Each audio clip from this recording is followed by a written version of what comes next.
Don Rush here, West Coast Classic Cougar. Just finished putting together a cluster for a 68 on the bench.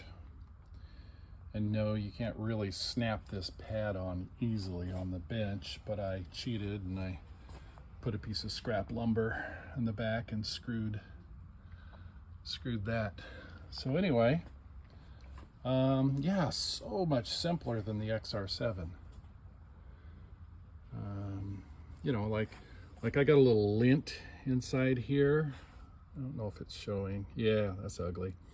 I blew it and I had my microfiber cloth. I still, before I got it back together, got more lint in there. But that's going to be no big deal because you just take a few screws off and the whole cluster separates. The lenses stay in place. No big deal.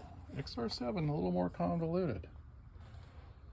But I'm very happy with it. There is no fudging on tolerances, on making a screw fit.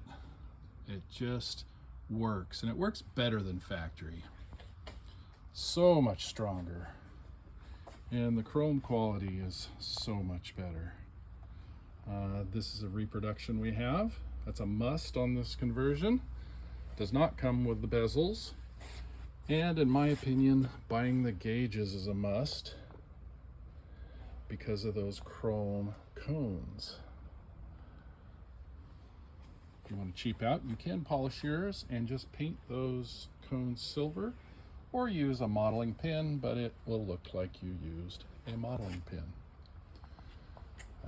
Yeah, very excited about these. Everybody wants to know when we're going to reproduce the Dash face pads. Depends on how fast we sell several hundred gauge cluster housings. So again, couldn't be happier. Hey, if anybody has an air conditioning version of these, hit me up and we could trade for a pair of Reproduction Bezels if that's something that interests you. I do need a grade AAA air conditioning face pad for a 67 or 68.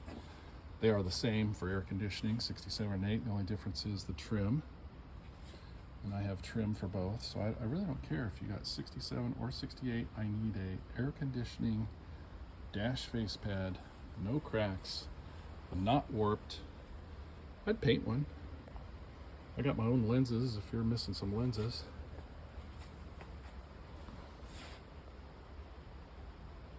Very happy with these, folks.